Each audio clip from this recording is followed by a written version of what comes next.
Bonjour et bienvenue à cette causerie dominicale. Alors, toujours dans le cadre du 75e anniversaire du transfert du diocèse de Chatham à Bathurst, nous vous présentons les évêques qui ont desservi le diocèse au cours de ces 75 années. Donc, aujourd'hui, nous vous présenterons le 5e évêque de Bathurst, Monseigneur André Richard.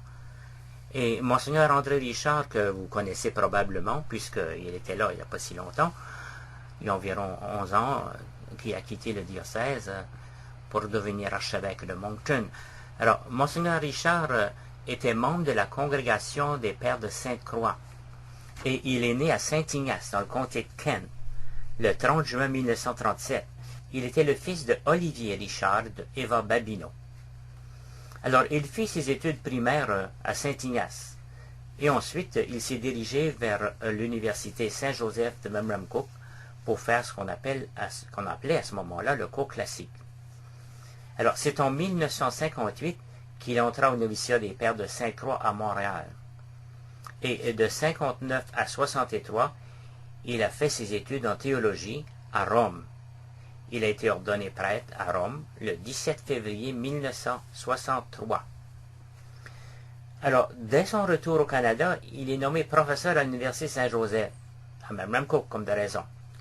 Et de 1965 à 1966, il alla étudier à Paris au Centre dominicain pour les mettre en formation des membres des communautés religieuses. Et c'est en 1966 qu'il se spécialise en catéchèse à Strasbourg. Alors, dès son retour dans l'archevêché de Moncton, il a été impliqué dans la pastorale des vocations et vicaire à Cap-Pelé. De 1970 à 1976, il fit du ministère dans le diocèse de Yarmouth, en Nouvelle-Écosse, où il occupait successivement les postes de vicaire et en paroisse cathédrale, administrateur de la paroisse de Weymouth et administrateur à Bout-Armiro. En 1976, il a été élu supérieur provincial de la communauté des Pères de Sainte-Croix au Nouveau-Brunswick, et il a occupé ce poste jusqu'en 1985. À ce moment-là, il fut nommé directeur de la maison des Sainte-Croix à Prédon-Haut. Et il a été ordonné évêque le 9 août 1989 par son Excellence Monseigneur Donat Chiasson, et son ordination a eu lieu à Bathurst. Alors, il fut actif au sein de la Conférence des évêques catholiques du Canada, ce qu'on appelle la CECC. Il a également travaillé comme membre de la Commission épiscopale d'éducation chrétienne au secteur français. Il avait auparavant fait partie du conseil permanent de la CECC pendant 4 ans et de la Commission sectoriale francophone des communications sociales.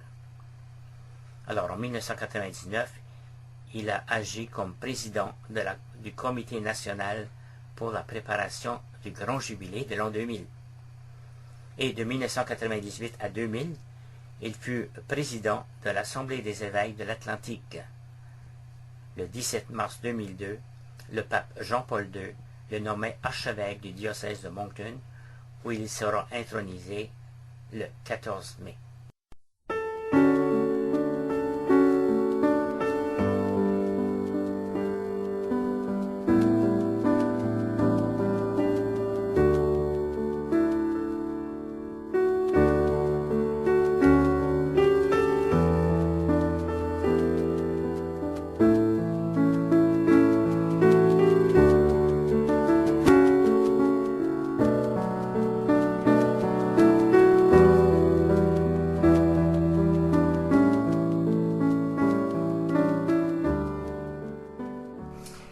J'ai également avec moi le père Wesley Wade, qui a travaillé étroitement avec Monseigneur Richard, Monseigneur André Richard. Alors, il va nous livrer un peu, disons, le témoignage de ce qu'il a vécu avec Monseigneur Richard, comment est-ce qu'il l'a connu, etc. Alors, père Wade, parlez-nous un peu de Monseigneur Richard. C'est-à-dire, j'avais eu le privilège de le connaître parce que j'étais étudiant de Saint-Joseph, d'abord de 60 à 64. Dans le fond, j'ai fait mes études. Lui était tout jeune ordonné, il arrivait de Rome à ce moment-là. C'est sûr qu'il ne nous enseignait pas, il enseignait les petites classes, comme on appelait, là, mais il était présent au collège. Beaucoup de proximité avec les jeunes et tout ça. Et finalement, je l'ai rencontré un petit peu à différentes occasions, où est-ce qu'il a été vicaire de la paroisse de Memram Cook. Finalement, il l'a envoyé à Nouvelle-Écosse pour faire un ministère là-bas dans le diocèse de Yarmouth. C'est un diocèse qui avait beaucoup de prêtres, alors il y a des pères Sainte-Croix qui ont répondu à l'appel, puis étaient du groupe. Alors même s'il n'était pas curé à Yarmouth, c'était clair qu'il était comme le chef de file. Il était très bon pour ses confrères, sens de fraternité, pastoral. Il s'est intégré dans cette communauté-là de Yarmouth. Et finalement, il a été nommé assez jeune provincial de sa communauté. Et après qu'il a eu terminé son mandat, on l'a nommé, on lui a confié tout ce qui se passait à la maison Sainte-Croix. Ça, c'était beaucoup de vitalité. À ce moment-là, le Père Bugeaud avait ce qu'on appelle la solitude. C'est ça, les solitudes. Et aussi, il y avait le Frère Walter Como, il y avait des rencontres, beaucoup la rencontre aussi. Alors, il s'est beaucoup inséré dans ce mouvement-là.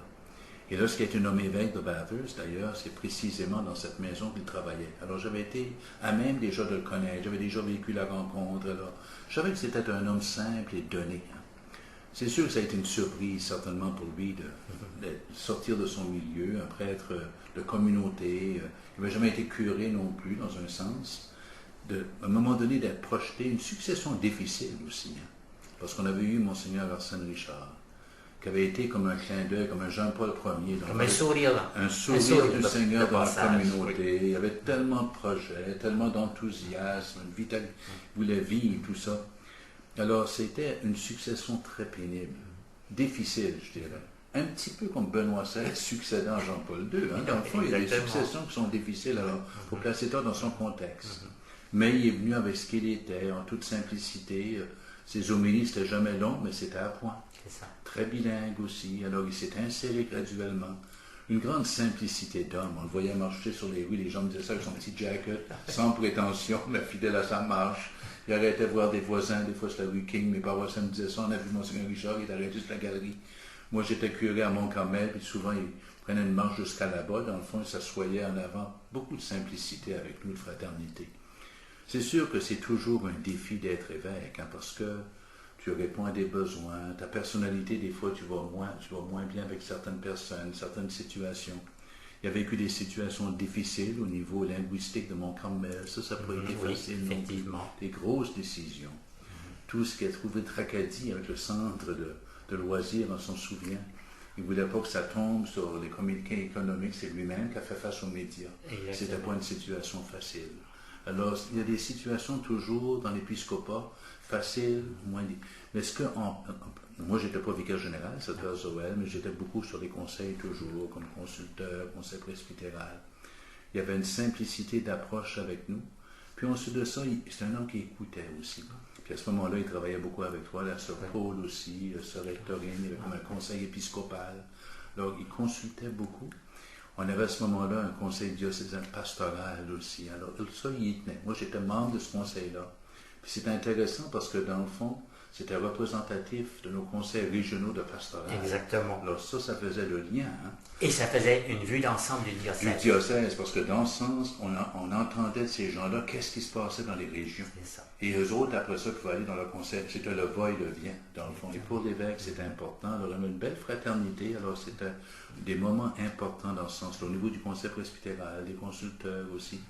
Alors, moi, je crois que c'était un homme qui était fidèle à sa tâche, un homme de prière, un homme de présence aussi, d'évangélisation à sa manière. Alors je pense qu'on doit vraiment bénir le Seigneur pour son passage parmi nous d'ailleurs. Et moi j'ai eu à travailler étroitement avec aussi comme coordonnateur pastoral du diocèse.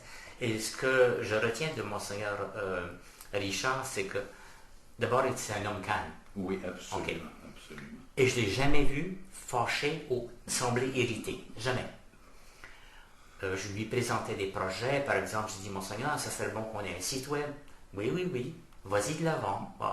Alors je préparais, j'apportais. Il faisait confiance. Et ça, il faisait énormément confiance. Pour le journal La Barque, la même chose. Absolument. Ensuite, je dis, Monseigneur, c'est important que les gens aient une formation. Ils vont travailler en paroisse, et il faut qu'ils connaissent la Bible, qu'ils connaissent les sacrements. Je dis, est-ce que vous me permettez de faire un programme vas-y de l'avant. Absolument. Toujours. Il faisait confiance. Comme de raison, il y avait un regard. Absolument. Mais, absolument. Alors, et il était extrêmement patient. Si tu te rappelles bien, au niveau, par exemple, du conseil diocésain de pastoral, parfois il y avait des critiques assez acerbes.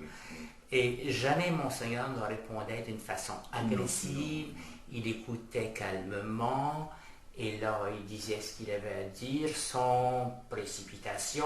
Alors c'était des qualités, c'est des qualités qu'il avait qui étaient intéressantes. Il pouvait dédramatiser des situations. Exactement. Par son sens de l'humour et des taquineries. Hein. Ils arrivaient dans un groupe. Et souvent les gens étaient surpris de les taquineries. Il gesticulait beaucoup aussi avec ça. Il pouvait dire des choses qu'on s'en attendait pas du tout. Donc, on n'était pas habitué d'une parole comme ça d'un évêque, non? Exactement. Ou de taquinerie comme ça. C'était très agréable de travailler avec lui aussi. Oui. C'était un bon épiscope, un bon sens de service, avec sa couleur, sa personnalité, sa formation. Et le fait aussi de tomber seul en dehors de sa communauté. C'est pour un prêtre de communauté, moi j'étais très proche de cette situation-là. Tu sais, dans le sens qu'il était... Puis lui, c'est un prêtre de communauté. Exactement. Il est de communauté, mais de cœur aussi. C'est ça. Puis on le voit dans sa communauté actuellement. Je le vois, moi, des fois, à Cap-Pelé. C'est lui qui va faire des travaux manuels. Puis il est vraiment solidaire de ces... Alors, un prêtre de communauté qui vient dans notre diocèse sans avoir de prêtre de sa communauté. Exactement. C'est pour ça qu'il tenait beaucoup à ce qu'il vienne le visiter. Il s'en allait là-bas. Là. C'était important pour lui. Alors moi, je trouvais que c'était un sacrifice énorme. Un prêtre de communauté qui sort de sa communauté, qui va dans un diocèse voisin, sans une préparation, je dirais, dans les choses diocésaines non plus, faut le dire. Puis même paroissial comme curé non plus. Son expérience était Yarmouth, même Cook, mais quand même. Mais moi, je trouve qu'il a fait gros de pouvoir s'insérer. Puis c'est extraordinaire comment est-ce qu'il y avait une connaissance du diocèse à la fin. Oui, des chants, puis la mémoire, puis vraiment une présence, parce que les paroisses fêtaient des événements, les communautés religieuses, ils se faisaient présents aux événements. Et quand on le rencontre, je l'ai rencontré une fois à Moncton, tout à fait par accident, parce que c'est pas un gars qui court les centres d'achat. La première chose, c'est les deux bras ouverts. Les accolades, bonjour, comment ça? Une bonhomie, là. Oui, vraiment. C'est un bon vivant. On dirait sans... Ouais, du bon pain. Sans retenue, sans prétention, sans convention, si tu veux. Alors, non, c'était... Oui. Ça, c'était Monseigneur Richard.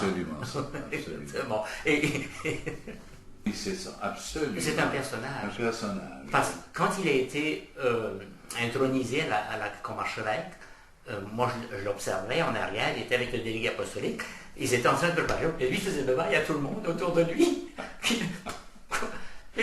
Absolument. Ah oui, c'était... Ça m'a caché vraiment. Oui, un cachet. De bonhomie. Oui. Oui, c'est ça. C'est bien. Alors, je vous remercie. Je te remercie, plaisir. Wesley, pour le témoignage. Ok, merci.